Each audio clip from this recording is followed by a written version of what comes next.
Salut, c'est Bang de la chaîne, bienvenue sur cette vidéo qui aujourd'hui va parler de vivre sa thérapie et revenir sur un élément qui me semble particulièrement important. Je vous avais proposé cette idée quand vous allez toucher vos premières obscurités, vos premières ombres, ce que ça peut créer à l'intérieur de nous, qui peut très certainement nous emmener vers des fuites, c'est-à-dire ne plus aller en thérapie, ce qui n'est pas un mal en tant que tel, c'est juste prendre conscience que on n'est pas prêt à aller gratter ces ombres-là dans le système que l'on fait. On peut peut-être aller les voir autrement sur un autre système. Ce qui est vraiment intéressant, c'est de pouvoir petit à petit rentrer dans une forme de sincérité, ce qui est toujours très complexe, parce qu'au bout du compte, on fait que de se mentir à soi-même, même si on est persuadé. Ouais, alors on est persuadé, on se vend une image de soi, une image qui est souvent assez propre, même si on est en train d'admettre qu'on a plein de problèmes en nous, qu'on n'est pas bien, qu'on a des saloperies en nous, qu'on peut être très très obscur et mauvais. Néanmoins, on a un côté un peu glam, c'est-à-dire qu'on veut quand même garder une espèce d'essence un peu positive de nous-mêmes. Et c'est même très intéressant, moi qui aime travailler sur tout ce qui est très provocatif, c'est intéressant de voir quand les personnes disent non mais moi je suis juste un gros tas de merde, je sers à rien, etc. Donc dans une dévaluation qui est très intense, c'est intéressant de se rendre compte que quand ça poussait, bah la personne dit oui non mais bon je suis peut-être naze mais j'ai quand même des bons côtés. Parce que au bout du compte, ça devient très très très très complexe de vivre avec soi si on ne perçoit que du mauvais.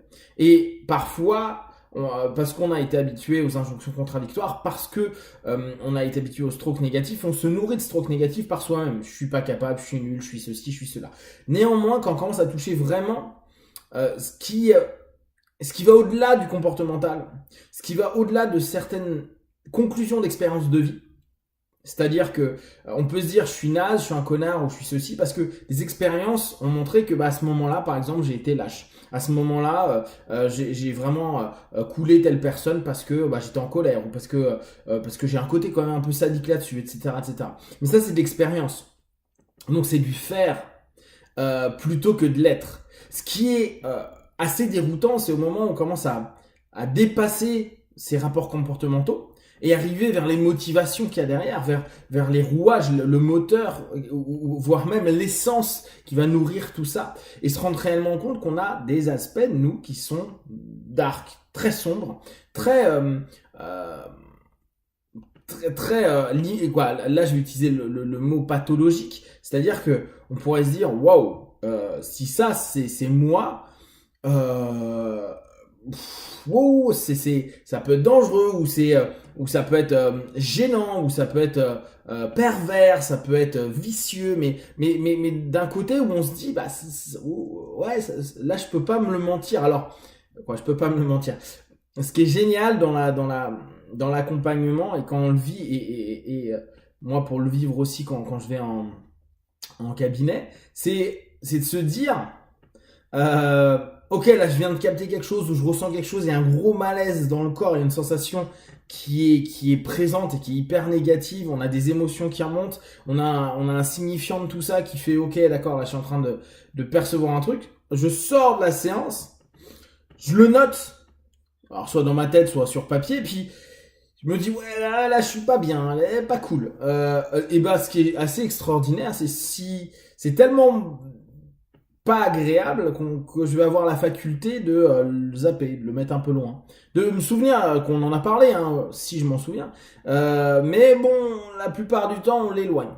Euh, donc, moi, je l'ai vu pour moi, mais je l'ai vu aussi pour plein de mes partenaires qui, d'un coup, on commence à sentir qu'il y a un vrai malaise parce qu'il y a une prise de conscience, c'est peut-être pas le mot, mais il y a une mentalisation qui commence à se faire. Et à ce moment-là, il y a ah ouais non j'aime vraiment pas. J'aime vraiment pas ce que je vois. Pourtant j'ai vendu pendant des années à moi-même et aux autres que j'étais un salopard, un connard, un ceci, un cela. Mais là il y a une espèce de vrai. C'est-à-dire que on n'est pas sur le masque du connard, on n'est pas sur l'illusion du salopard ou peut-être même ce côté très narcissique de se dire j'assume une partie obscure, mais qui reste à ce moment-là quelque chose de non sincère, mais plutôt un masque. Là, on arrive sur quelque chose où on voit cette espèce de profondeur malsaine de nous-mêmes. Et clairement, c'est pas agréable. On peut avoir cette perception-là, je pense, quand vous êtes en train de regarder des documentaires, je sais pas si ça vous le fait, quand vous rencontrez des personnes qui ont fait la guerre ou des massacres qui ont lieu, mais qui ont eu lieu ou qui ont lieu malheureusement actuellement dans les conflits ou autres, où on voit à un moment cette espèce de notion non humaine, déshumine. Oh, j'arrive pas. Ouais, non, ça ne veut pas aujourd'hui. Donc, non humain. Hein. C'est cette espèce de notion où on perd l'humain. On a l'impression qu'il y a quelque chose où on se dit, bah, l'humain, il a ses qualités, il a ses défauts, mais là, on est dans un truc où c'était son voisin et il lui a coupé la tête. C'était les gars du même village ou du village d'à côté, ils ont violé tout le monde et on est en train de se dire mais c'est inhumain ce qu'ils sont en train de faire. C'est pas ça l'homme. Et pourtant, quand on commence à aller à l'intérieur de soi, il y a ça qu'on est en train de voir. Alors, je dis pas qu'il est hyper développé, que c'est ça qui régit notre vie. Hein. C'est juste cette rencontre, un petit peu cette prise de conscience que ces salopards là, ces humains qui dans des contextes très spécifiques deviennent ultra violents, ultra haineux, capables de tout. Se dire oh merde, mais j'ai l'impression que en fait je suis pareil. J'ai l'impression que je l'ai un peu, voire je l'ai peut-être plus que je ne le pense, et en fait j'ai créé plein de stratégies pour éviter que tout ça ressorte. On va dire la notion pulsionnelle, on l'a géré par un surmoi, le ça va être géré par un surmoi, par des règles, etc., qui peuvent être intéressantes. En gros, j'ai créé plein de trans et de masques pour éviter d'être complètement là-dedans. Maintenant, attention, ça ne veut pas dire que, je reprends cette notion-là, que ça régit votre vie. Et peut-être dans certaines circonstances, elles peuvent être très présentes. Et là, je reprends la notion de conflit, la notion de, je pense malheureusement ce que vivent les personnes dans des zones de guerre, qui en plus, si en plus ils sont en position de force, c'est-à-dire avec des armes ou avec du groupe, là il y a quelque chose qui peut se passer. Et à ce moment-là, cette obscurité a libre droit de vivre, de s'exprimer.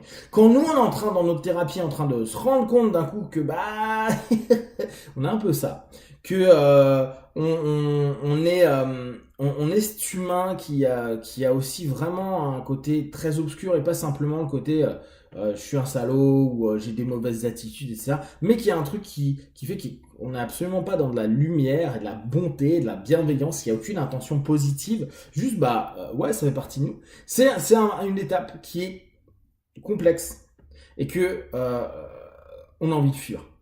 Parce que autant on accepte qu'on soit des petits connards, mais alors d'être fondamentalement quelqu'un qui peut faire du mal, qui peut aller jusqu'à des extrêmes qui sont horribles, et tu sais que la guerre nous montre, en tout cas, nous on a la chance, en tout cas pour la plupart des Occidentaux, et encore plus des Français, on n'a pas forcément vécu de guerre si on n'est pas dans l'armée. Mais c'est quelque chose qui peut ressurgir dans des cas qu'on n'a pas prévus, et à ce moment-là, malheureusement, on peut être le pire du pire, effectivement. Donc, prenez ça comme quelque chose qui vous appartient. Je pense que le nier, l'esquiver, c'est, bien sûr, c'est une de nos stratégies de base. Pourtant, aller le voir, ça fait mal. C'est pas bon. C'est pas sexy, etc. Ça nous met un coup un peu. On voit un peu le monde différemment après. Et on se voit nous différemment après. Néanmoins, ça fait partie de nous, et je pense que c'est quelque chose qu'on ne peut pas occulter. Et je vous assure, en tout cas, moi d'observation en tant que praticien, que tout le monde l'a. Seulement, tout le monde ne veut pas aller le voir, ce que je comprends bien. Néanmoins, si on se dit je m'accueille inconditionnellement, c'est quelque chose qu'il va falloir à un moment ou à un autre aller au moins toquer. Si vous avez des questions et des remarques partagées sur Facebook, YouTube, je répondrai le plus rapidement possible. Et comme d'habitude de tout ce que je propose, ne prenez que ce qui est bon juste pour vous. Testez, observez, analysez et concluez. Be one. Bye bye.